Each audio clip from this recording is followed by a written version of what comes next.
Halo teman-teman semuanya, terima kasih atas keluangan waktu kalian untuk menyaksikan video ini.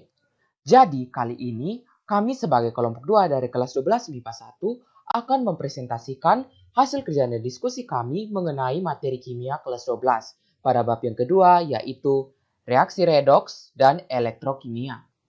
Nah, tujuan kami melakukan presentasi ini yaitu untuk memenuhi tugas yang diberikan kepada kami oleh guru mata pelajaran kimia. Semoga teman-teman yang sedang menonton video ini dapat sama-sama belajar, dan jika teman-teman punya usul, kritik, atau saran, bisa teman-teman tinggalkan di kolom komentar. Jadi, apa saja yang akan kita pelajari di bab 2 ini? Mari kita perhatikan slide berikut. Nah, dalam bab 2 ini kita akan mempelajari yang pertama persamaan reaksi redoks. Kemudian yang kedua, kita akan mempelajari reaksi redoks dalam sel elektrokimia. Dan yang ketiga, kita akan mempelajari tentang potensial sel. Dan yang keempat, kita akan mempelajari tentang reaksi redoks ditinjau dari harga potensial sel. Dan yang kelima, kita akan mempelajari tentang korosi. Dan yang terakhir, kita akan mempelajari tentang elektrolisis. Baik, sebelum kita masuk ke dalam materi inti, saya akan memperkenalkan pemateri kali ini. Yang pertama ada Novari, yang kedua ada Putri, yang ketiga ada Yunita, yang keempat ada Karel, yang kelima ada Franklin, dan yang terakhir ada saya sendiri. Baik, tahukah teman-teman bahan apakah yang biasa digunakan pada kegiatan mencuci pakaian? Mengapa bahan tersebut digunakan dan proses apakah yang dapat terjadi? Nah, kegiatan mencuci pakaian merupakan suatu kegiatan yang tidak asing lagi dengan kehidupan kita sehari-hari. Ketika mencuci pakaian, khususnya pakaian putih, sebagian besar orang menambahkan zat aktif pemutih untuk mendapatkan warna putih bersih. Zat pemutih tersebut merupakan senyawa kimia aktif bersifat oksidator yang digunakan untuk menghilangkan warna benda. Umumnya, warna pada pakaian dapat hilang melalui reaksi redoks dengan menggunakan senyawa natrium hipoklorit dan hidrogen peroksida. Jadi, bagaimana reaksi tersebut dapat terjadi? Untuk mendapatkan penjelasan ilmiahnya, mari kita diskusikan dalam materi ini. Baik, tiba saatnya kita masuk ke dalam materi inti. Materi inti yang pertama adalah persamaan reaksi redoks yang disusun dan sekaligus dijelaskan oleh saya sendiri. Baik, langsung saja ke materinya. Persamaan reaksi redoks dikatakan setara jika jumlah atom dan jumlah muatan di ruas kiri sama dengan jumlah atom dan jumlah muatan di ruas kanan. Karena berlangsung di dalam pelarut air, sehingga penyetaraan persamaan reaksi redoks selalu melibatkan ion H+ dan OH-. Jadi teman-teman, persamaan reaksi redoks dikatakan setara jika jumlah di ruas kiri sama dengan jumlah di ruas kanan. Jumlah yang dimaksud adalah jumlah atom dan jumlah muatan. Dan karena berlangsung di dalam pelarut air, maka penyetaraan ini selalu melibatkan ion H+ dan OH-. Jadi, terdapat dua metode untuk menyetarakan reaksi redoks, yaitu yang pertama, penyetaraan reaksi redoks dengan cara setengah reaksi. Kemudian yang kedua, penyetaraan reaksi redoks dengan cara bilangan oksidasi. Baik, langsung saja kita masuk ke dalam metode pertama. Metode yang pertama yaitu penyetaraan reaksi redoks dengan cara setengah reaksi. Jadi teman-teman, penyetaraan reaksi redoks dengan cara setengah reaksi merupakan penyetaraan yang lebih praktis dibandingkan cara bilangan oksidasi.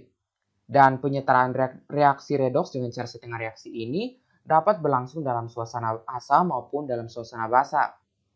Jadi kali ini saya akan menjelaskan tentang penyetaraan reaksi redoks dengan cara setengah reaksi dalam suasana asam. Langkah-langkahnya sebagai berikut. Yang pertama, ditulis perubahan ion yang terjadi. Kemudian yang kedua, bagian yang kekurangan oksigen ditambahkan H2O atau air. Kemudian yang ketiga, bagian yang kekurangan hidrogen ditambahkan H+. Kemudian yang keempat, menyamakan muatan ruas kiri dan ruas kanan dengan menambahkan elektron. Kemudian yang kelima, menjumlahkan setengah reaksi oksidasi dengan setengah reaksi reduksi, dan pada akhir reaksi, jumlah elektron dihilangkan. Jadi teman-teman, penyetaraan reaksi redoks dengan cara setengah reaksi, terutama dalam suasana asam, kita harus benar-benar memahami dan mengingat langkah-langkahnya. Jadi, langkah yang pertama yaitu kita menulis perubahan ion yang terjadi. Dicatat ya teman-teman. Kemudian yang kedua, ada bagian yang kekurangan oksigen selalu ditambahkan H2O.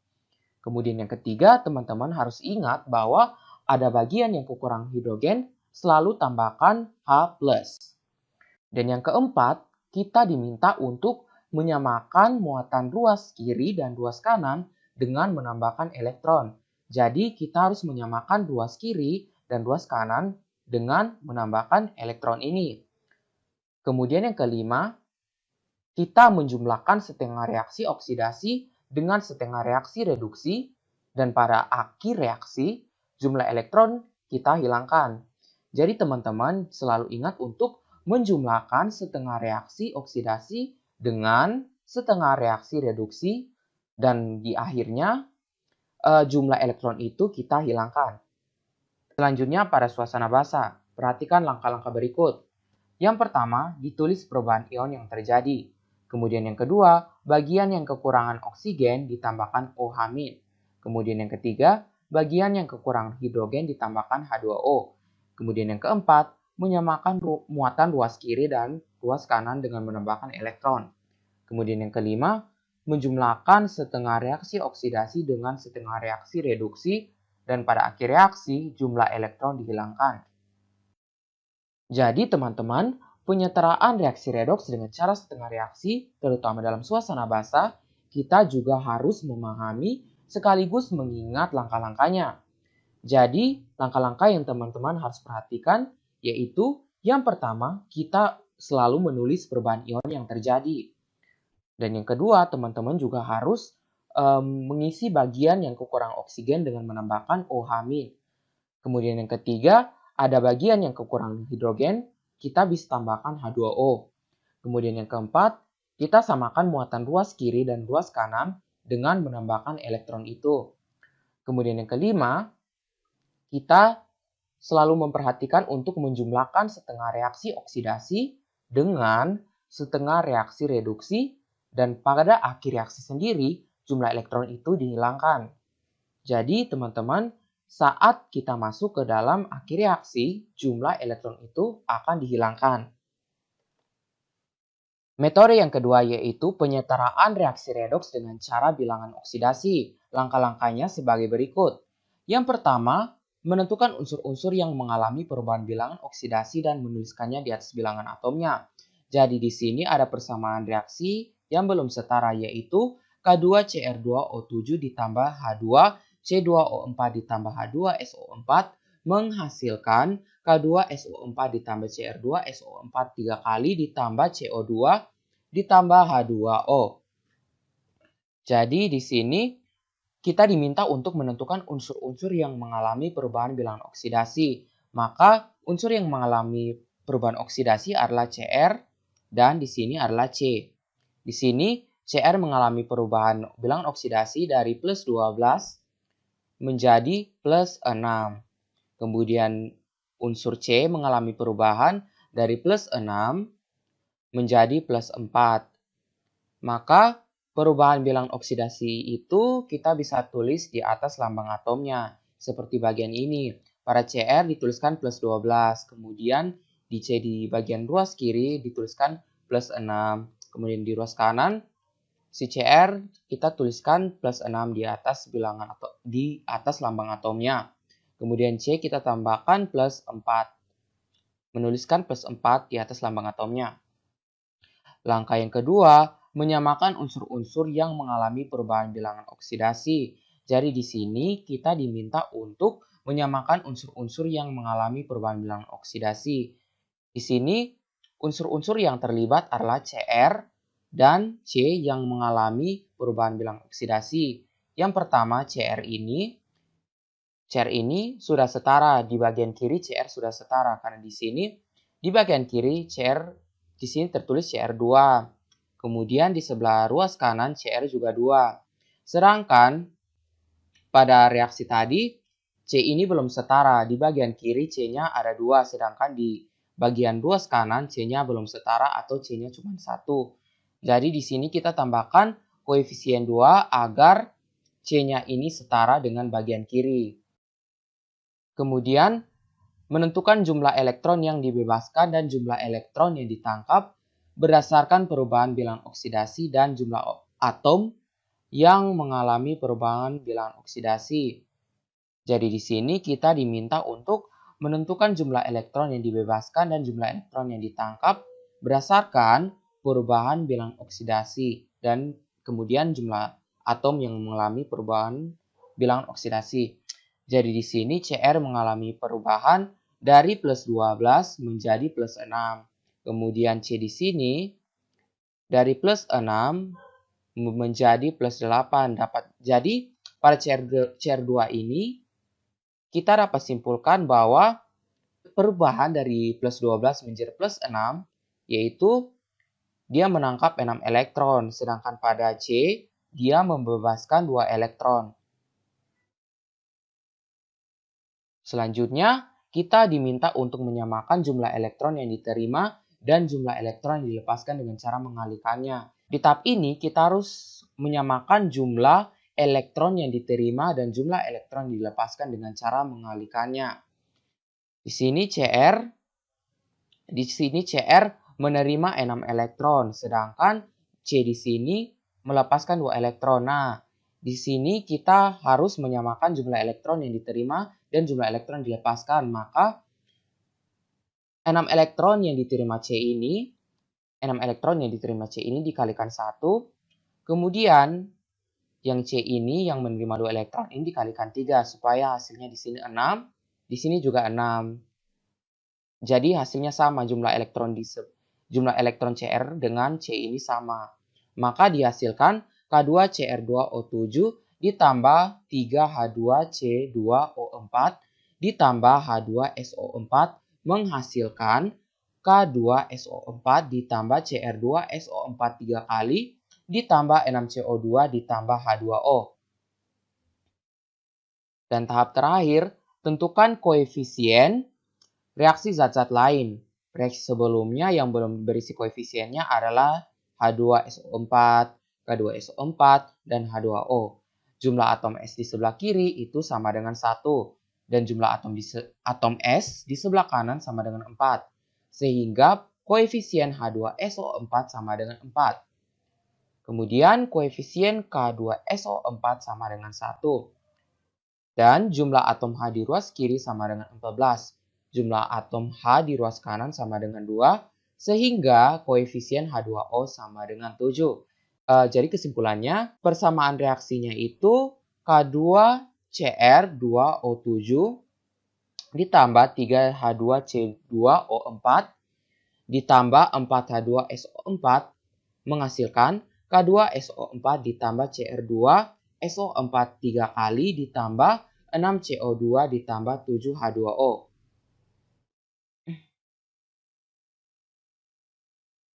Akhirnya, kita masuk ke dalam contoh soal. Contoh soal yang pertama.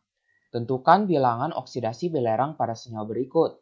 Yang pertama ada Na2S2O3, kemudian yang kedua ada K2SO4, kemudian yang ketiga ada Al2SO4 3 kali. Jadi di sini teman-teman diminta untuk menentukan bilangan oksidasi belerang pada senyawa-senyawa ini. Jadi, sebelum kita menjawab pertanyaan ini, kita harus memahami dulu aturan Bilox. Untuk itu, mari kita simak aturan Bilox. Yang pertama, Bilox H itu selalu bernilai plus 1. Kemudian yang kedua, Bilox O itu selalu bernilai min 2. Kemudian Bilox golongan 1A seperti Li, Na, K, Rb, Cs, Fr selalu bernilai plus 1. Kemudian yang keempat, Bilox golongan 2A seperti Be, Mg, Ca, Sr, Ba, Ra itu selalu bernilai plus 2. Kemudian yang kelima, Bilox ion itu sama dengan muatannya. Kemudian yang keenam, Bilox Al itu bernilai plus 3. Kemudian yang ketujuh, Bilox unsur bebas itu bernilai 0. Dan yang kedelapan, Bilox total senyawa netral itu sama dengan 0. Tetapi di poin ini ada pengecualian. Bilox H dalam hibrida logam itu bernilai min 1. Contohnya pada NaH. Kemudian bilox O dalam peroksida itu bernilai min 1. Contohnya pada H2O2. Selanjutnya, kita harus mengetahui rumus. Rumus yang digunakan untuk mengetahui jumlah bilox adalah jumlah bilox sama dengan bilox dikali indeks. Maka kita bisa menerapkan rumus ini pada pertanyaan-pertanyaan tadi. Maka nomor 1, Na2S2O3 dapat kita tulis dan menggunakan rumus 2 dikali bilox Na ditambah 2 dikali bilox S ditambah 3 dikali bilox O sama dengan bilox total. Nah, di sini bilox Na itu bernilai plus 1. Maka di sini ditulis 2 dikali plus 1 ditambah 2 dikali S ditambah 3 dikali min 2. Min 2 merupakan nilai dari bilox O. Sama dengan 0. Kita kalikan kemudian jumlahkan seluruhnya, maka S sama dengan plus 2. Soal yang kedua, K2SO4. Gunakan rumus 2 dikali bilox K ditambah 1 dikali bilox S ditambah 4 kali bilox O sama dengan bilox total. Karena bilox K di sini termasuk golongan yang pertama, maka nilainya adalah plus 1. Maka di sini 2 dikali plus 1 ditambah S ditambah 4 kali min 2. Bilox O itu bernilai min 2 sama dengan 0. Maka di sini kita kalikan, kemudian dijumlahkan, maka S sama dengan plus 6. Dan yang ketiga, ada Al2SO4 3 kali. Jadi di sini kita terapkan saja rumus 2 dikali bilox Al ditambah 3 dikali bilox S ditambah 12 dikali bilox O sama dengan bilox total. Maka di sini 2 dikali plus 3 dan ditambah dengan 3S ditambah 12 dikali min 2 yang merupakan nilai dari bilox oksigen sama dengan 0, kita kalikan, kemudian jumlahkan, maka S sama dengan plus 6.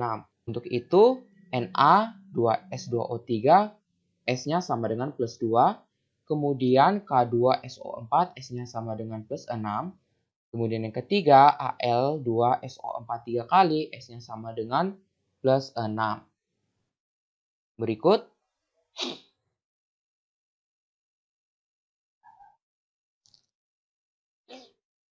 contoh soal nomor 2, setarakan reaksi redoks berikut dengan metode setengah reaksi. A Cr2O7 2- ditambah C2O4 2- ditambah H+ menghasilkan Cr3+ tambah CO2 tambah H2O. Kemudian B, Zn tambah NO3- ditambah OH- menghasilkan ZNO22- ditambah NH3 ditambah H2O. Jawab, A Cr2O7 2- akan menghasilkan Cr3+. Nah, kemudian kita setarakan Cr2 ini dengan menambahkan koefisien 2 pada ruas kanan di depan Cr3+. Selanjutnya, kita menyetarakan O7 2- dengan menambahkan 7H2O di sebelah kanan. Selanjutnya, kita setarakan nilai H ini di sebelah kanan ini dengan menambahkan 14H+ di sebelah kiri. Kemudian kita setarakan muatannya, maka kita tambahkan 6 elektron di sebelah kiri. Selanjutnya yang kedua, C2O4 2- akan menghasilkan CO2. Nah, kita setarakan C2-nya dahulu, maka kita bisa tambahkan koefisien 2 di depan CO2 ini. Karena O sudah setara, jadi kita tidak perlu menyetarakannya lagi. Maka kita hanya perlu menyetarakan muatannya, maka muatannya itu kita tambahkan 2 elektron di sebelah kanan. Nah, yang di bawah sini kita kalikan dengan 3. Maka akan menghasilkan Cr2O7 2- ditambah 14H+ ditambah 3C2O4 2- menghasilkan 2Cr3+ tambah 7H2O ditambah 6CO2. Dan reaksi ini pun setara. Selanjutnya nomor B, Zn akan menghasilkan ZNO22- Dan O ini kita setarakan dengan menambahkan H2O, 2H2O di sebelah ruas kiri. Kemudian H ini kita setarakan dengan menambahkan 4H+ di ruas kanan. Kemudian kita setarakan muatannya dengan menambahkan 2 elektron di sebelah kanan. Selanjutnya, NO3- ini akan menjadi NH3. Nah, dan O3 ini kita setarakan dengan menambahkan 3H2O di sebelah kanan. Selanjutnya, H ini kita setarakan dengan menambahkan 9H+ di ruas kiri. Kemudian kita setarakan muatannya dan kita tambahkan 8 elektron di ruas kiri. Dan di atas sini kita kalikan 4 agar koefisien elektronnya sama. Jadi dihasilkan 4Zn tambah 8H2O ditambah NO3- ditambah 9H+ menghasilkan 4ZNO22- ditambah 16H+ tambah NH3 ditambah 3H2O. Dan kita eliminasi H-nya menjadi 4Zn tambah 5H2O ditambah NO3- menghasilkan 4ZNO22- ditambah 7H+ ditambah NH3. Selanjutnya kita bisa menambah 7OH- dan dihasilkan 4Zn tambah 5H2O ditambah NO3- ditambah 7OH- menghasilkan 4ZNO22- ditambah NH3 ditambah 7H2O. Sehingga reaksinya menjadi 4Zn ditambah NO3- ditambah 7OH- menghasilkan 4ZNO22- ditambah NH3 ditambah 2H2O. Baik, sekian presentasi dan penjelasan mengenai persamaan reaksi redoks. Semoga teman-teman yang ada di rumah dapat mengerti dan teman-teman dapat mencoba sendiri untuk mengerjakan soal persamaan reaksi redoks. Dan materi selanjutnya akan dibawakan oleh Darita Reke. Halo semuanya, perkenalkan nama saya Novarida Dalita Hansreke. Pada kesempatan kali ini saya akan membahas materi mengenai reaksi redoks dalam sel elektrokimia. Nah, reaksi redoks sendiri pasti sudah sering teman-teman dengarkan. Redoks adalah reduksi oksidasi. Pada kali ini kita akan sama-sama mempelajari apa hubungannya reaksi redoks dalam sel elektrokimia. Nah, pertama-tama yang perlu kita ketahui adalah apa itu sel elektrokimia. Baik, sel elektrokimia merupakan suatu sistem yang terdiri atas dua elektrode, yaitu katode dan anode, serta larutan elektrolit sebagai pengantar elektron.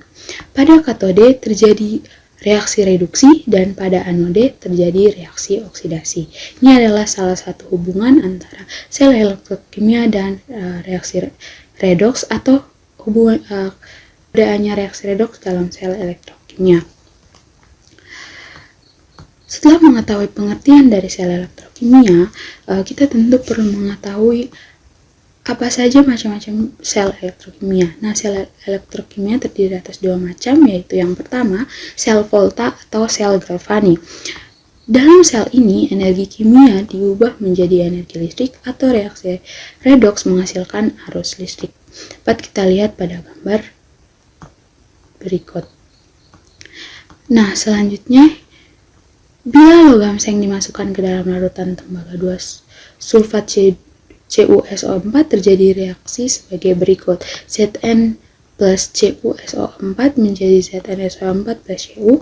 Adapun reaksi ionnya adalah sebagai berikut. Zn plus Cu2 plus menjadi Zn2 plus Cu.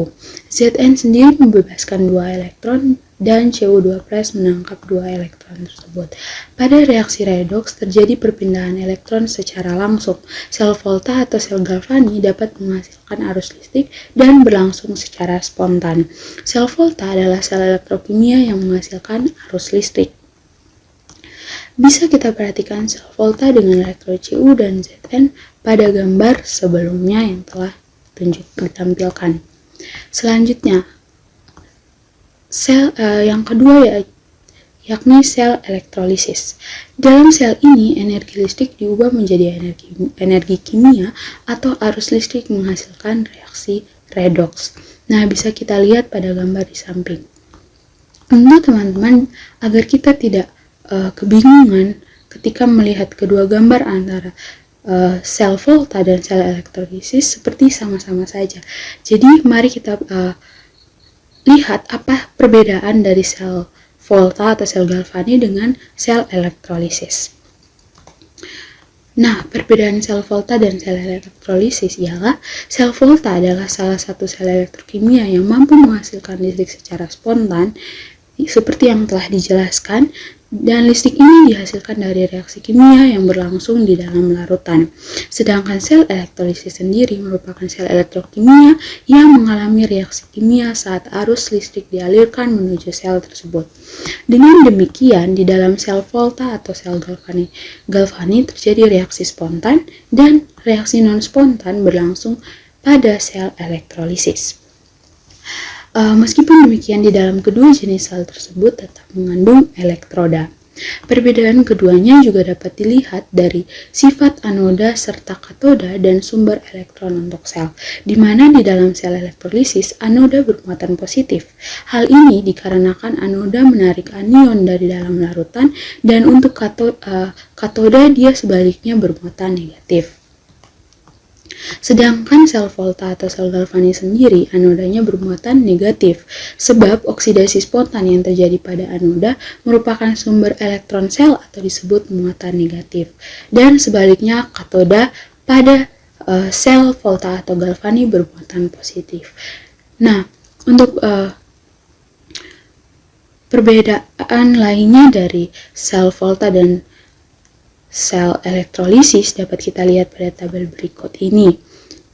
Nah, perbedaannya bisa berdasarkan spontanitasnya, gegernya, reversibel, konversi energi, kutub, pelepasan ion, reaksi elektrode, dan aliran elektronnya. Nah ya, setelah kita mengetahui tentang apa hubungannya atau keberadaannya reaksi redoks di dalam sel elektrokimia, kita perlu mengetahui soal untuk lebih bisa mengetahui kemampuan kita mengenai materi tersebut. Contoh soal yang pertama, untuk kita lebih memahami tentang materi yang telah dijelaskan ialah yang pertama, tuliskan notasi sel volta pada reaksi berikut ini. Zn plus 2AgNO3 menjadi ZnNO3 2 kali plus 2Ag. Nah, untuk menjawab pertanyaan nomor 1, kita perlu menyetarakan reaksi tersebut. Menjadi Zn plus 2Ag plus menjadi Zn2 plus 2Ag. Nah, setelah menyetarakan, kita dapat mengetahui bahwa Ag mengalami reduksi dan Zn mengalami oksidasi. Untuk menjawab pertanyaan notasi sel volta, untuk mengetahui anode dan katodenya, kita kembali pada pengertian awal dari sel elektrokimia. Dapat kita ketahui bahwa pada anode terjadi reaksi oksidasi dan pada katode terjadi reaksi reduksi, sehingga anodenya yakni yang mengalami oksidasi adalah Zn dan katodenya yang mengalami reduksi adalah Ag. Untuk soal nomor 2, diketahui diagram sel sebagai berikut. Zn2 plus Cu2 plus Cu. Yang A, tuliskan persamaan reaksi selnya, dan B, tentukan logam yang bertindak sebagai katode dan sebagai anode.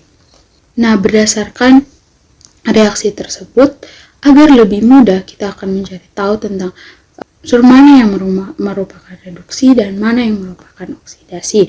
Nah, berdasarkan notasi sel volta berikut, yang menjadi reduksi adalah C2+, sehingga C2+ plus 2 elektron dari C2+ tersebut menjadi Cu, dan oksidasinya adalah Zn, menjadi Zn2+ plus 2 elektron dari Zn tersebut, sehingga reaksi sel menjadi Cu2+ plus Zn menjadi Cu plus Zn2. Contoh soal sama seperti contoh soal nomor 1, katodenya adalah reduksi yakni Cu dan anodenya adalah oksidasi yakni Zn. Baik, kita lanjut pada soal nomor 3. Soal nomor 3 kita masuk dalam hitung-hitungan. Jadi bila larutan ZnCl2 di elektrolisis dengan menggunakan arus sebesar 10 ampere selama 1 jam, maka A. Hitunglah massa Zn yang dihasilkan di katode, dan B. Volume gas yang dihasilkan di anode. Baik, untuk mencari massa logam yang mengendap di katode, maka kita akan menggunakan rumus gram sama dengan E dikali I dikali T dibagi dengan ketetapannya yaitu 96.500 sama dengan ketetapan E-nya yaitu 32,50 dikali dengan I yang merupakan arusnya adalah 10 ampere dan dikali dengan waktu per sekon yang pada soal waktunya 1 jam menjadi 3.600 detik dibagi dengan 96.500 menjadi 12,12 gram. Nah, selanjutnya kita akan mencari volume gas yang dihasilkan di anode. Untuk mencari volume gas, kita perlu mengetahui mol dari gas tersebut. Sebelum itu, kita akan mencari mol elektron gas. Mol elektron gas sama dengan I dikali T dibagi dengan 96.500 sama dengan arusnya adalah 10 ampere dikali dengan waktu per sekon. Tadi waktunya 1 jam sehingga menjadi 3.600 dibagi dengan 96.500 menghasilkan 0,37 mol. Nah, selanjutnya untuk mencari mol gas O2 atau mol gas oksigen sama dengan koefisien dari O2 tersebut dibagi dengan koefisien elektron dan dikali dengan mol elektron. Koefisien dari O2 pada reaksi di atas adalah 1 dan koefisien dari elektronnya adalah ialah 4, sehingga 1/4 dikali dengan mol elektron yakni 0,37 sama dengan 0,09 mol. Maka volume yang dihasilkan di anode ialah sebesar mol yang telah dicari dikalikan dengan ketetapan volume yaitu 22,4 sama dengan 0,09 dikali 22,4 sama dengan 2,08 liter. Sekian materi saya mengenai reaksi redoks dalam sel elektrokimia. Selanjutnya, materi selanjutnya akan dijelaskan oleh teman kami. Terima kasih. Yang berikut, potensial sel. Dalam materi potensial sel ini, kita perlu mengetahui yang pertama, sel volta. Sel volta atau sel galvani adalah sel elektrokimia yang dapat menyebabkan terjadinya energi listrik dari suatu redoks yang spontan. Potensial sel volta dapat ditentukan melalui percobaan dengan menggunakan voltmeter potensiometer, seperti bisa kita lihat pada gambar di bawah ini. Untuk mengukur potensial suatu elektroda, digunakan elektroda lain sebagai pembanding atau standar. Elektroda hidrogen digunakan sebagai elektroda standar dikarenakan potensialnya sama dengan 0. Potensial elektroda yang dibandingkan dengan elektroda hidrogen yang diukur pada suhu 25 derajat Celcius dengan tekanan 1 atm disebut potensial elektroda standar. Potensial elektroda hidrogen merupakan energi potensial saat tereduksi dikurangi energi potensial saat teroksidasi. Untuk mengukur potensial listrik yang dihasilkan oleh sel volta dapat dihitung menggunakan rumus berikut. E0 sel sama dengan E0 katoda dikurangi E0 anoda. Selain menggunakan rumus yang tadi, E0 sel juga dapat dihitung dengan rumus E0 sel sama dengan potensial reduksi standar ditambah potensial oksidasi standar. Sel volta banyak digunakan dalam kehidupan sehari-hari. Di antaranya kita dapat melihat contohnya yaitu baterai dan aki. Baterai merupakan sel volta primer, sedangkan aki tergolong dalam sel volta sekunder. Kita akan mulai yang pertama yaitu baterai atau sel Leclanche. Baterai termasuk sel volta primer dikarenakan sumber energinya jika habis tidak dapat diisi kembali. Baterai atau elemen kering sering disebut sel Leclanche karena orang yang menemukan bernama Leclanche. Sel Leclanche menggunakan batang karbon sebagai katoda dan plat zinc sebagai anoda. Di dalamnya berisi pasta yang merupakan campuran batu kawi atau MnO2 dan amonium klorida atau NH4Cl. Selain itu ada juga karbon atau C dan sedikit air. Berikut adalah penggambaran lebih dekat mengenai baterai. Kita masuk pada reaksi yang terjadi pada baterai sebagai berikut. Katoda MnO2 ditambah 2H2O ditambah 2E menjadi Mn2 tambah 2OH-. Anoda Zn tambah 2OH- menjadi Zn2 tambah 2E-. Jika dijumlahkan akan mendapatkan reaksi sel Zn ditambah MnO2 tambah 2H2O menjadi Mn2 Zn2. Yang berikut adalah baterai nikel kadmium. Baterai nikel kadmium adalah baterai kering yang dapat diisi kembali. Contoh yang paling sering kita temui misalnya pada handphone, laptop, raket nyamuk, mainan mobil-mobilan remote control, dan lain-lain. Berikut adalah contoh dari baterai nikel kadmium. Reaksi yang terjadi pada baterai nikel kadmium yaitu anoda Cd tambah 2OH- menjadi Cd2 tambah 2E-. Katoda NiO2 ditambah 2H2O ditambah 2E menjadi NiOH 2 tambah 2OH-. Jika dijumlahkan maka dapat mendapatkan reaksi sel Cd tambah NiO tambah 2H2O menjadi Cd2 tambah Ni2. Berikutnya sel aki.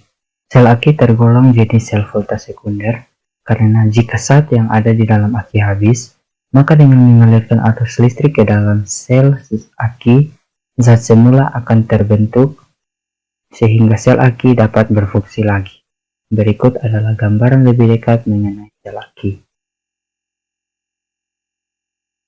Reaksi yang terjadi pada aki dibagi menjadi dua, yaitu reaksi pengosongan dan pengisian aki. Reaksi pengosongan aki adalah sebagai berikut. Katoda PbO2 tambah 4H+ tambah SO4 2- tambah 2E PbSO4 tambah 2H2O. Anoda Pb tambah SO4 2- menjadi PbSO4 tambah 2E-. Jika dijumlahkan maka mendapatkan reaksi sel Pb tambah PbO2 ditambah 4H+ tambah 2SO4 2- menjadi PbSO4 tambah 2H2O. Berikutnya adalah reaksi pengisian aki. Dalam pengisian kembali aki, reaksi yang terjadi adalah katoda PbSO4 tambah 2E menjadi Pb tambah SO4 2-. Anoda PbSO4 tambah 2H2O menjadi PbO2 tambah 4H+ SO4 2- tambah 2E-. Jika dijumlahkan maka mendapatkan reaksi sel 2 PbSO4 tambah 2H2O menjadi Pb tambah PbO2 tambah 4H+ tambah SO4 2- Masuk pada contoh soal. Suatu sel volta terdiri atas elektroda Cu dalam larutan CuSO4 dan elektroda hidrogen standar. Voltmeter menunjukkan angka 0,34. Tentukan harga potensial elektroda Cu. Penyelesaian. Reduksi Cu2+ tambah 2E- menjadi Cu. Oksidasi H2 menjadi 2H+ tambah 2E-. E0 sel sama dengan E0 katoda kurang E0 anoda. E0 sel sama dengan E0 Cu2 plus per Cu dikurangi E0 H2 per H+. 0,34 sama dengan E0 Cu2 plus per Cu kurang 0. E0 sama dengan Cu2 plus per Cu sama dengan 0,34 volt. Nomor 2. Diketahui harga potensial reduksi standar sebagai berikut. Cu2 plus tambah 2E- menjadi Cu. E0 sama dengan 0,34 volt. Yang berikut Ag plus tambah 1E- menjadi Ag.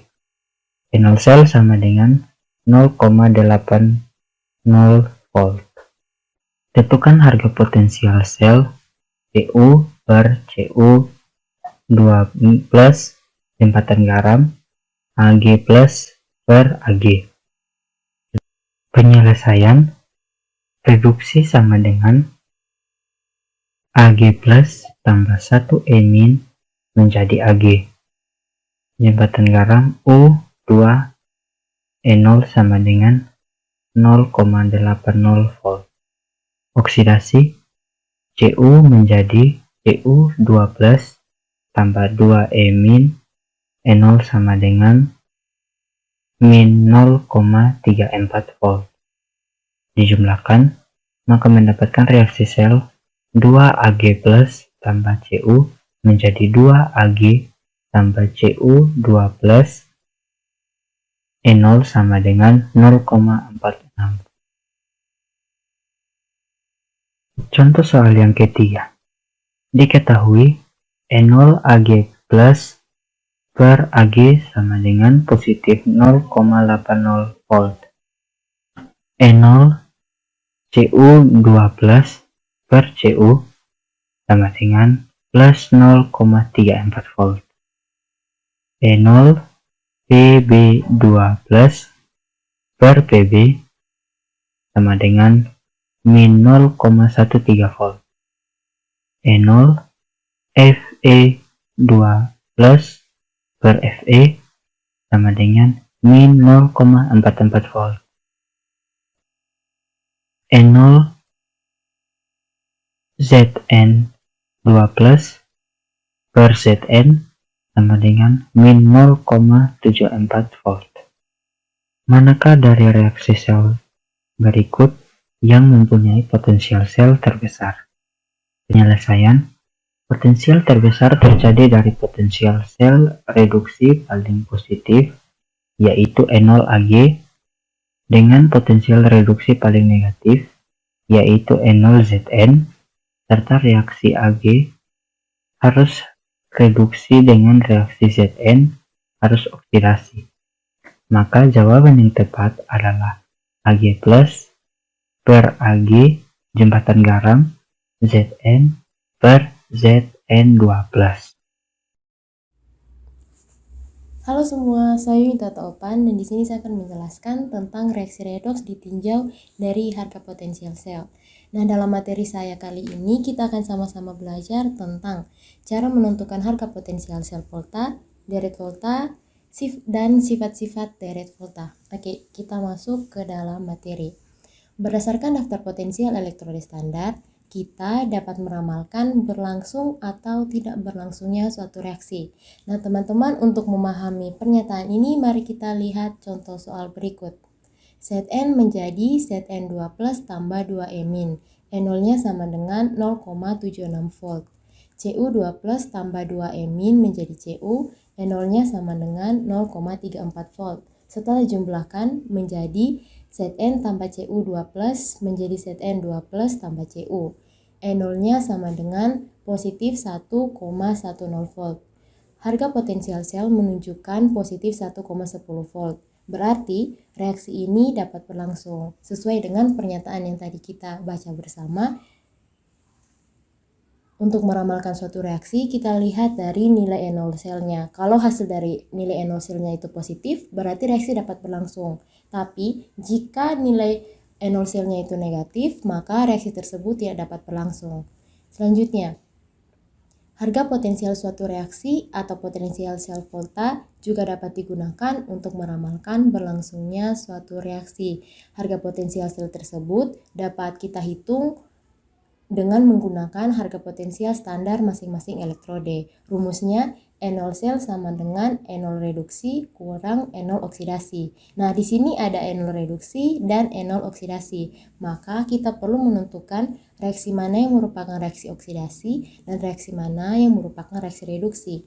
Pada reaksi set N tambah Cu2 plus menjadi set N2 plus tambah Cu, yang merupakan reaksi oksidasi adalah reaksi set N, dan yang merupakan reaksi reduksi adalah reaksi Cu, di mana bilog set N mengalami kenaikan dan bilog Cu mengalami penurunan, sehingga nilai E0 sel dari Cu akan kita kurangi dengan nilai E0 sel dari set N, sehingga 0,74 dikurangi minus 0,76 menghasilkan positif 1,10 volt. Selanjutnya, harga potensial sel Cu2 plus set N2 plus set N dapat ditentukan dengan cara sebagai berikut. Ini salah satu contohnya. Cu menjadi Cu2 plus tambah 2E min, E0-nya negatif 0,34 volt. Set N2 plus tambah 2E min menjadi set N, E0-nya sama dengan 0 minus 0,76 volt. Setelah dijumlahkan, Cu tambah set N2 menjadi Cu tambah set N2 plus menjadi Cu2 plus tambah set N dengan E0 selnya sama dengan negatif 1,10 volt. Nah, karena E0 sel di sini mempunyai harga negatif, teman-teman, maka reaksi tersebut tidak dapat berlangsung. Selanjutnya, penyusunan unsur-unsur berdasarkan deret kereaktifan logam dikenal dengan deret volta. Deret volta ini menggambarkan urutan kekuatan pendesakan suatu logam terhadap ion logam yang lain. Nah, ada beberapa hal yang perlu kita catat soal deret volta. Unsur yang terletak di sebelah kiri hidrogen lebih mudah mengalami oksidasi dibandingkan yang terletak di sebelah kanan hidrogen. Artinya, semakin ke kiri, suatu unsur semakin mudah untuk dioksidasi. Selanjutnya, logam yang memiliki sifat reduktor lebih kuat akan mendesak ion logam lain yang sifat reduktornya lebih kecil. Tapi teman-teman, logam dengan sifat reduktornya lebih rendah atau lebih kecil tidak dapat mendesak logam yang memiliki sifat reduktor lebih kuat. Sederhananya, yang kuat dapat mendesak yang lemah, tapi yang lemah tidak dapat mendesak yang kuat. Nah, adapun unsur-unsur dalam deret volta itu adalah sebagai berikut. Li, K, Ba, Ca, Na, Mg, Al, Mn, Zn, Cr, Fe, Cd, Co, Ni, Sn, Pb, H, Cu, Hg, Ag, Pt, dan Au. Kita ulangi sekali lagi. Unsur-unsur dalam deret volta adalah Li, K, Ba, Ca, Na, Mg, Al, Mn, Zn, Cr, Fe, Cd, Co, Ni, Sn, Pb, H, Cu, Hg, Ag, Pt, dan Au.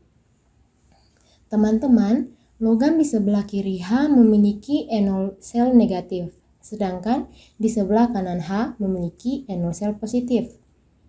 Mari kita lihat pada unsur-unsur dalam deret volta. Artinya, unsur-unsur Li sampai Pb, enol selnya itu negatif. Tapi unsur Cu sampai Au, enol selnya positif. Selanjutnya, di sebelah kiri H merupakan logam yang aktif, sedangkan di sebelah kanan H merupakan logam-logam mulia. Makin ke kanan, sifat reduktor makin lemah, makin ke kiri, sifat reduktor makin kuat. Unsur di dalam deret volta hanya mampu mereduksi unsur-unsur di sebelah kanannya. Kenapa? Karena lebih lemah. Tetapi tidak mampu untuk mereduksi unsur-unsur di sebelah kirinya. Kita ambil contoh.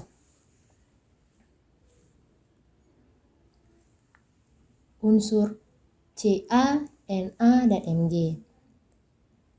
Na dapat untuk mereduksi unsur Mg karena Mg ada di samping kanannya, artinya Mg lebih lemah. Tapi unsur Na ini tidak mampu untuk mereduksi unsur Ca karena unsur Ca ada di sebelah kirinya dan artinya unsur Ca itu lebih kuat. Dapat kita perhatikan pada reaksi berikut. Na tambah Mg bereaksi teman-teman menghasilkan 2Na plus tambah Mg min. Tapi ketika Na direaksikan dengan Ca tidak bereaksi atau reaksi tersebut itu tidak berlangsung. Nah teman-teman, untuk lebih memahami penjelasan tadi, mari kita perhatikan beberapa contoh soal. Pertama, diketahui harga potensial reduksi standar beberapa elektrolit sebagai berikut. Zn2 plus tambah 2E min menjadi Zn dengan enol selnya sama dengan 0,76 volt.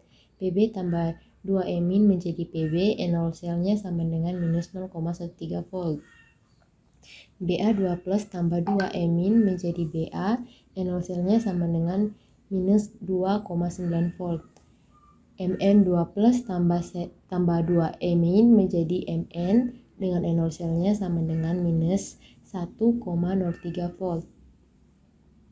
Berdasarkan harga enol tersebut, apakah reaksi berikut ini dapat berlangsung? Nah, di sini kita diminta untuk membuktikan apakah reaksi yang pertama, Pb tambah Zn2 plus menjadi Pb2 plus tambah Zn, dan reaksi yang kedua, Ba tambah Pb2 plus menjadi Ba2 plus tambah Pb dapat berlangsung atau tidak berlangsung. Nah teman-teman, seperti penjelasan yang ada di awal materi tadi, supaya kita mengetahui suatu reaksi dapat berlangsung atau tidak berlangsung, kita perlu melihat nilai dari enol selnya. Jika enol selnya negatif, maka reaksi tersebut tidak dapat berlangsung. Tapi, jika enol selnya positif, maka reaksi tersebut dapat berlangsung. Kita masuk di reaksi yang pertama. Pb tambah Zn2 plus menjadi Pp2 plus tambah Zn. Kan untuk mengetahui enol sel, kita perlu mengetahui terlebih dahulu mana yang merupakan reaksi oksidasi dan mana yang merupakan reaksi reduksi. Di sini Pb yang merupakan reaksi oksidasi dan Zn yang merupakan reaksi reduksi, di mana bilox Pb yang mengalami peningkatan dan bilox Zn yang mengalami penurunan, sehingga enol sel dari Zn akan kita kurangi dengan enol sel dari Pb, menghasilkan minus 0,89 volt. Karena enol selnya hasil akhirnya adalah minus, reaksi tersebut tidak dapat berlangsung. Selanjutnya, Ba tambah Pb2 plus menjadi Ba2 plus tambah Pb. Di sini yang mengalami oksidasi adalah Ba dan yang mengalami reduksi adalah Pb. Maka enol sel dari Pb akan kita kurangi dengan enol sel dari Ba, yang kemudian akan menghasilkan nilai positif 2,77 volt. Karena nilai enol selnya positif, maka reaksi tersebut kita simpulkan dapat berlangsung. Jadi, berdasarkan harga enol sel tersebut, reaksi Pb tambah Zn2 plus menjadi Pb2 plus tambah Zn tidak dapat berlangsung, tetapi reaksi Ba tambah Pb2 plus menjadi Ba2 plus tambah Pb itu dapat berlangsung. Kita masuk ke contoh soal yang nomor 2. Diketahui Ni2 plus tambah 2E menjadi Ni, E0 selnya sama dengan minus 0,25 volt. Pb2 plus tambah 2E menjadi Pb, E0 selnya sama dengan minus 0,13 volt. Pertanyaannya, potensial standar sel volta yang terdiri dari elektroda Ni dan Pb adalah? Jawaban, potensial standar sel volta.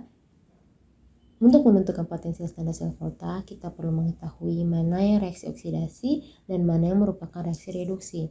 Reaksi oksidasi adalah dari Ni menjadi Ni2 plus tambah 2E, E0 selnya sama dengan positif 0,25 volt. Reaksi reduksi adalah dari Pb2 plus tambah 2E menjadi Pb, E0 selnya sama dengan minus 0,13 volt. Reaksi sel Ni tambah Pb2 plus menjadi Ni2 plus tambah Pb. Sehingga E0 selnya sama dengan positif 0,12 volt. Jadi, potensial standar sel volta yang terdiri dari elektroda Ni dan Pb adalah 0,12 volt. Contoh soal yang ketiga. Dari data potensial elektroda standar berikut, Cu2 plus tambah 2E menjadi Cu dengan E0 selnya sama dengan positif 0,34 volt. Ag plus tambah E menjadi Ag, E0 selnya sama dengan positif 0,80 volt. Maka reaksi Cu tambah 2Ag plus menjadi Cu2 plus tambah 2Ag memiliki potensial sel sebesar. Seperti biasa, kita harus menentukan mana yang merupakan reaksi reduksi dan mana yang merupakan reaksi oksidasi. Pada Cu tambah 2Ag plus menjadi Cu2 plus tambah 2Ag, Cu yang mengalami reaksi oksidasi dan Ag yang mengalami reaksi reduksi. Reaksi oksidasi dari Cu adalah Cu menjadi Cu2 plus tambah 2E, E0-nya sama dengan minus 0,34 volt. Reaksi reduksi adalah dari Ag plus tambah E menjadi Ag, E0 selnya sama dengan positif 0,80 volt. Setelah direaksikan, reaksi selnya adalah Cu tambah Ag plus menjadi Cu2 plus tambah Ag sama dengan 0,46 volt. Maka reaksi Cu tambah 2Ag plus menjadi Cu2 plus tambah 2Ag memiliki potensial sel sebesar 0,46 volt. Nah, sekian materi dari saya. Materi selanjutnya akan dibawakan oleh teman saya. Terima kasih. Baik, pada kesempatan kali ini, saya Karel Manuel Nahas akan melanjutkan materi yang telah dibawakan oleh teman saya. Pada materi kali ini, kita akan membahas tentang korosi. Dalam penjelasan mengenai korosi, kita akan membahas beberapa poin penting, yaitu yang pertama, pengertian dari korosi, proses terjadinya korosi, pencegahan terhadap korosi, contoh-contoh proteksi katodik, dan beberapa contoh-contoh soal yang perlu kita ketahui bersama. Baik teman-teman, kita masuk pada pengertian korosi. Korosi atau perkaratan merupakan peristiwa oksidasi logam oleh gas oksigen yang ada di udara membentuk oksidanya. Proses korosi juga banyak menimbulkan masalah pada barang-barang yang terbuat dari besi, walaupun logam-logam lain kecuali logam mulia dapat juga mengalami korosi.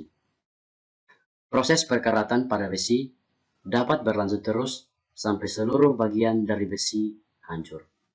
Hal ini disebabkan oksida-oksida besi yang terbentuk pada peristiwa awal korosi akan menjadi katalis atau otokatalis pada peristiwa korosi selanjutnya. Berikut, barang-barang yang terbuat dari besi mudah mengalami korosi karena umumnya bukan terbuat dari besi murni, melainkan campuran dengan unsur-unsur lain. Jika logam pencampurnya lebih mulia dari besi, maka besi akan menjadi anode yang akan habis teroksidasi secara terus-menerus, sebab paduan logam ini seolah-olah menjadi suatu sel volta yang mengalami hubungan pendek korslet oleh badan besi itu sendiri. Peristiwa ini akan lebih cepat terjadi jika barang berada di udara lembab atau terkena air, karena selain uap air, di udara juga terdapat gas-gas lain seperti CO2 atau SO2 yang dengan air akan membentuk larutan H2CO3 atau H2SO4 yang bersifat elektrolit. Itu merupakan pengertian dari korosi. Sekarang kita masuk pada reaksi yang terjadi pada peristiwa korosi. Dapat kita lihat pada kursor berikut. Fe akan menjadi Fe2+ tambah 2E min. O2 tambah 2H2O tambah 4E min akan menjadi 4OH min. 2Fe tambah O2 tambah 2H2O akan menjadi 2Fe2+ tambah 4OH min. Pada reaksi ini jelas terlihat Fe akan lebih cepat teroksidasi dengan adanya molekul-molekul air yang dengan oksigen di udara berubah menjadi ion hidroksil. Ion Fe2+ yang terbentuk dapat mengikat molekul-molekul air membentuk hidrat atau berikatan dengan ion karbonat yang terbentuk dari CO2 dan uap air yang ada di udara. Yang berikut itu merupakan pengertian dari korosi. Yang kedua, kita masuk pada proses terjadinya korosi. Jika besi bersinggungan dengan oksigen atau bersinggungan dengan logam lain dalam lingkungan air, akan terjadi sel elektrokimia di mana logam yang memiliki E potensial reduksi lebih cepat sebagai anode dan E potensial reduksi yang lebih besar sebagai katode. Logam atau unsur yang berfungsi sebagai anode karena mengalami reaksi oksidasi berarti yang mengalami korosi. Besi di udara akan berkarat, besi yang dilapisi seng. Maka sengnya yang berkorosi, sedangkan besinya yang dilapisi timah putih, maka besinya yang mengalami korosi. Dapat kita perhatikan bersama pada gambar di bawah ini. Ini merupakan gambar perkaratan besi. Kita masuk pada penjelasan. Potensial reduksi dari Fe dan O2. Fe2+ tambah 2E min akan menjadi Fe. Maka E potensial reduksi sama dengan negatif 0,44 volt. O2 tambah 4H plus tambah 4E min akan menjadi 2H2O. E potensial reduksinya adalah positif 1,23 volt. Karena E potensial reduksi Fe lebih kecil dari E potensial reduksi 0,2. Maka Fe sebagai anode dan mengalami korosi. Reaksinya sebagai berikut. Anode Fe akan menjadi Fe2+ tambah 2E min. E potensial oksidasinya adalah positif 0,44 volt. Katodenya sebagai berikut. 0 O2 tambah 4H plus tambah 4E min akan menjadi 2H2O. E potensial reduksinya adalah positif 1,23 volt, maka dapat dijumlahkan sebagai 2Fe tambah O2 tambah 4H plus akan menjadi 2Fe2 plus tambah 2H2O. E potensial sel adalah sebagai positif 1,67 volt. E potensial sel lebih besar 0 berarti proses korosi berjalan spontan bahkan dapat bereaksi lanjut membentuk karat. Yang ketiga, kita masuk pada pencegahan terhadap korosi. Ada dua cara untuk mencegah korosi. Yang pertama, perlindungan mekanis dan perlindungan elektrokimia. Teman-teman semua dapat kita ketahui bersama bahwa perlindungan mekanis ialah mencegah agar permukaan logam tidak bersentuhan langsung dengan udara. Untuk jangka waktu yang pendek, cara ini dapat dilakukan dengan mengoleskan lemak pada permukaan logam. Untuk jangka waktu yang agak lama, dapat dilakukan pengecetan. Salah satu zat pelindung yang baik ialah Meni atau Pb3O4 karena selain melindungi secara mekanis, juga memberi perlindungan elektrokimia. Yang berikut kita masuk pada pencegahan terhadap korosi. Ada beberapa pencegahan terhadap korosi. Yang pertama, besi yang dilapisi oleh seng. Pengertiannya adalah apabila terjadi goresan atau lapisan mengelupas, kedua logam akan muncul di permukaan. Adanya uap air, gas CO2 di udara, dan partikel-partikel lain, terjadi sel voltamini dengan Zn sebagai anodenya dan Fe sebagai katodenya. Zn akan teroksidasi terlebih dahulu karena harga E potensialnya lebih kecil daripada Fe, sehingga korosi elektrolitik atau reaksi elektrokimia yang mengoksidasi logam tidak terjadi. Maka dapat kita perhatikan di bawah ini adalah reaksi yang terjadi dari besi yang dilapisi seng adalah anode sama dengan Zn akan menjadi Zn2+ tambah 2E-. Katodenya 2H2O tambah 2E- akan menjadi H2 tambah 2OH-. Yang kedua, kita masuk dalam besi yang dilapisi oleh timah. Apabila terjadi goresan atau lapisan mengelupas, kedua logam akan muncul di permukaan. Adanya uap air, gas CO2 di udara, dan partikel-partikel lain, terjadilah sel Volta mini. Di sini Fe akan bertindak sebagai anode karena E potensial Fe lebih kecil dari E potensial Sn, hingga Fe akan teroksidasi lebih dahulu. Termasuk pada reaksi yang terjadi. Reaksi yang terjadi, anode sama dengan Fe akan menjadi Fe2+ tambah 2E-.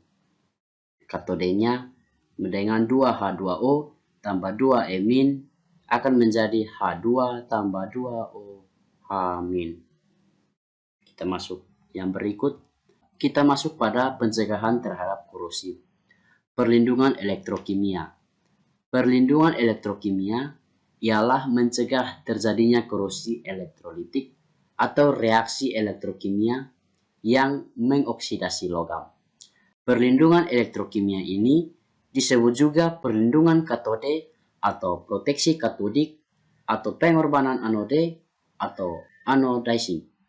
Cara ini dilakukan dengan menghubungkan logam pelindung, yaitu logam yang lebih tidak mulia atau E potensialnya lebih kecil. Logam pelindung ini ditanam di dalam tanah atau air dekat logam yang akan dilindungi.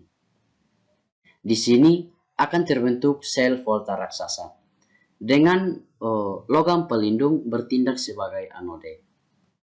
Yang berikut kita masuk pada contoh-contoh proteksi katodik. Ada beberapa contoh proteksi katodik. Yang pertama, satu, untuk mencegah korosi pada pipa di dalam tanah. Kita perhatikan pada gambar di bawah ini. Yang kedua, untuk melindungi menara-menara raksasa dari perkeratan. Kita perhatikan pada gambar 2.14 tentang menara raksasa. Yang terakhir kita masuk pada contoh soal. Urutkan secara jelas tentang skema perkembangan lepuh-lepuh lapisan pada cat yang kurang lengket karena tekanan osmotik. Suatu cat mobil akan mengalami ketegangan akibat temperatur permukaan yang berubah-ubah, tetapi juga oleh pemuaian termal pada logam yang dilindungi. Perubahan-perubahan kelembaban relatif akan mendatangkan siklus-siklus basah kering yang dapat menyebabkan cat melepuh dan retak. Ikatan antara lapisan dan logam yang dilindungi harus kuat dan meliputi seluruh permukaan untuk mencegah kerusakan akibat osmosis. Oleh karena itu, agar cat dapat dioleskan ke seluruh permukaan logam harus benar-benar halus. Tebal cat juga mempengaruhi oleh kekerasan permukaan. Butir-butir pasir yang digunakan untuk mengamplas permukaan harus tepat ukurannya, menghasilkan kekerasan yang merata sehingga lubang-lubang kecil tidak terjadi. Baik, yang berikut teman-teman, kita masuk pada contoh soal yang kedua. Perhatikan gambar berikut. Dapat kita perhatikan pada kursus ini teman-teman.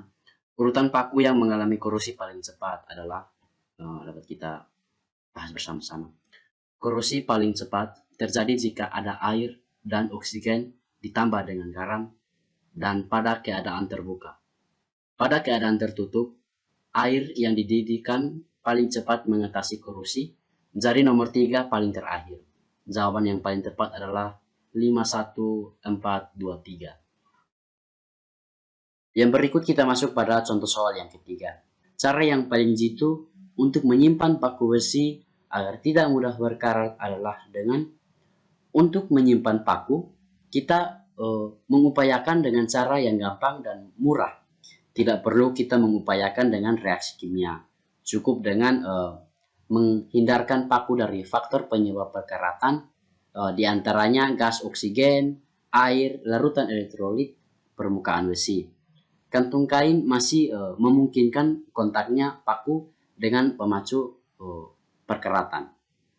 Demikian juga dengan dijemur atau direndam air. Jika disimpan dalam guci, tembaga, maka akan cenderung terjadi oksidasi besi atau paku, karena besi mempunyai potensial reduksi lebih kecil dari tembaga. Baik teman-teman semua, sekian yang dapat saya jelaskan mengenai materi saya tentang korupsi. Semoga teman-teman semua dapat memahami penjelasan saya kali ini. Dan materi selanjutnya akan dibawakan oleh teman saya Putri Fanggidae tentang elektrolisis. Materi yang berikut elektrolisis. Elektrolisis adalah peristiwa penguraian zat elektrolit oleh arus listrik searah. Dalam sel elektrolisis, energi listrik dapat menghasilkan reaksi kimia. Sel elektrolisis berfungsi sebagai pompa untuk menjalankan elektron yang mengalir dari anode ke katode. Elektron dialirkan melalui elektrode yang tidak bereaksi atau inert. Biasanya digunakan batang karbon atau platina. Dalam elektrolisis, pada anode terjadi oksidasi atau melepaskan elektron, sedangkan pada katode terjadi reduksi. Contohnya ada pada gambar. 1. Reaksi elektrolisis. A. Reaksi yang terjadi pada katode. Reaksi yang terjadi pada katode dapat diketahui dengan memperhatikan jenis kation yang terdapat dalam larutan elektrolitnya atau pelarut air, yaitu sebagai berikut. 1. Jika kationnya K+ tambah Na+, Ca2+, Mg2+, Al3+, B2+, dan Mn2+, maka reaksi yang berlangsung pada katode adalah sebagai berikut. 2H2O tambah 2-emin menjadi 2OH- tambah H2. Jika tidak terdapat air, maka semua kation mengalami. Yang berikut reaksi elektrolisis. Yang kedua, jika kationnya H+ berasal dari suatu asam, maka reaksi yang berlangsung pada katode adalah sebagai berikut. 2H+ tambah 2-emin dari H2. 3. Jika kationnya selain A dan B, maka akan terjadi reaksi reduksi atau diendapkan pada katode seperti berikut. Berikut ini. Cu2+ tambah 2-emin menjadi Cu, Ag+ tambah emin menjadi Ag, Au3+ tambah 3-emin menjadi Au. Yang berikut reaksi yang terjadi pada anode. Jika anode terbuat dari zat inert seperti Pt, Au, dan C, maka akan terjadi peristiwa-peristiwa seperti berikut ini. 1. Jika anion yang menuju anode adalah OH- dari suatu basa, maka akan teroksidasi 4OH- menjadi 2H2O tambah O2 tambah 4-. 2. Jika anionnya Cl-, Br-, dan imin, maka ion-ion tersebut akan teroksidasi seperti berikut ini. 2 Cl- menjadi Cl2 tambah 2-emin, 2 Br- menjadi Br2 tambah 2-emin, 2 imin menjadi I2 tambah 2-emin. 3. Jika anionnya berupa sisa asam oksidasi seperti SO42- dan NO3-, maka anode tidak teroksidasi. Sedangkan yang teroksidasi H2, persamaan reaksinya adalah sebagai berikut. Jika anode persamaan reaksinya adalah sebagai berikut. 2H2O menjadi 4H+ tambah O2 tambah 4-emin. Jika anode terbuat dari logam aktif seperti Cu, maka anodenya juga mengalami oksidasi Cu menjadi Cu2+ tambah 2-emin. Contoh reaksi elektrolisis. A. Elektrolisis larutan NaCl dengan elektrolit C. NaCl dari Na tambah Cl-. Na+ menuju katode, Cl- menuju anode. Reaksinya katode 2H2O tambah 2E- menjadi H2 tambah 2OH-. Anode 2Cl- menjadi Cl2 tambah 2E- ditambahkan menghasilkan reaksi sel 2H2O tambah 2Cl- menjadi H2 tambah 2OH- tambah Cl2. Reaksi sel menunjukkan bahwa ion Cl- makin berkurang membentuk Cl2, ion OH bertambah dan ion Na+ jumlahnya tetap. Bila semua air telah terelektrolisis, maka yang tersisa dalam sel adalah NaOH.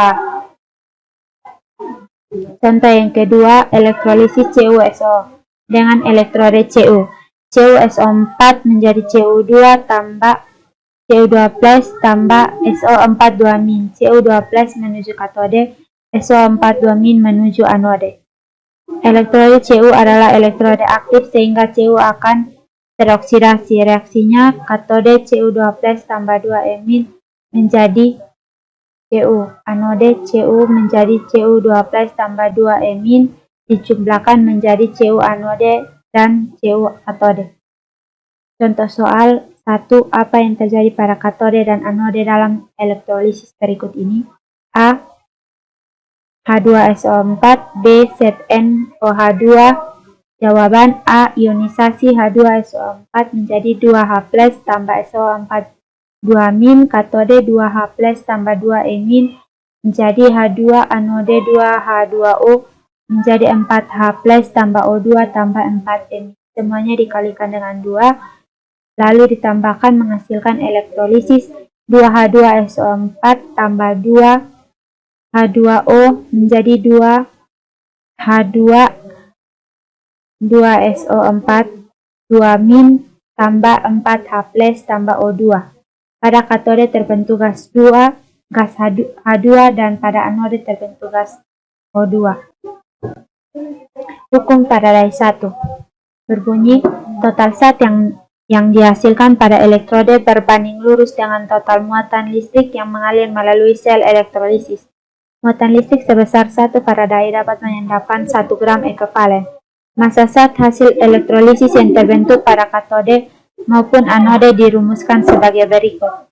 M sama dengan E kali F. Dengan keterangan M sama dengan M adalah massa zat hasil elektrolisis dalam satuan gram, E sama dengan ARN, massa ekivalen zat hasil elektrolisis, N sama dengan mol elektron yang terlibat dalam reaksi, F adalah jumlah muatan listrik dalam satuan Faraday. Jika 1 Coulomb sama dengan 1 ampere detik, maka massa zat hasil elektrolisis dapat dirumuskan sebagai berikut. M sama dengan E kali I kali T per 96.500 dengan keterangan I adalah arus yang mengalir dalam satuan ampere, T adalah lama elektrolisis dalam satuan sikon. Hukum Faraday 2 berbunyi jumlah zat yang dihasilkan oleh arus yang sama di dalam beberapa sel yang berbeda berbanding lurus dengan berat ekivalen zat tertentu. Dengan rumus M1 berbanding M2 sama dengan E1 berbanding E2. Keterangan M1 adalah massa zat terendap yang pertama, M2 massa zat terendap yang kedua, E1 massa ekivalen zat pertama, dan E2 massa ekivalen zat kedua. Contoh soal nomor 1, arus listrik sebesar 0,2 ampere mengalir selama 2 jam melalui larutan CONO32. Berapakah massa logam kobalt yang mengendap? Dengan air, CO adalah 59, N adalah 14, dan O adalah 16. Jawaban M sama dengan E kali I kali T per F sama dengan 5/9 kali 0,2 kali 2 kali 360 per 96.500. M adalah 0,44 gram. Contoh soal nomor 2. Jika arus listrik dialirkan melewati larutan AgNO3 dan larutan CuSO4 yang disusun seri dan terendapkan 2,16 gram air Ag dengan air Ag 108 Cu 63,5, hitunglah massa terendapkan. Jawaban M1 berbanding M2 sama dengan S1 berbanding E2. 2,16 berbanding N2 belum diketahui sama dengan 108/1 bagi 63,5 bagi 2 sama dengan 63,5 kali 1,08 menghasilkan M2 63,5 kali 1,08 bagi 108 sama dengan 0,635. Jadi massa tembaga yang terendapkan adalah 0,635 gram. Prinsip elektrolisis ini banyak digunakan dalam dunia industri antara lain A. Isolasi logam, misalnya isolasi aluminium. B. Pemurnian logam atau tembaga, perak dan emas. C. Penyepuan atau melapisi nikel, emas, dan lain-lain pada logam koin. D. Pembuatan gas seperti H2O2, Cl2, dan lain-lain. Demikian hasil presentasi kami ucapkan terima kasih.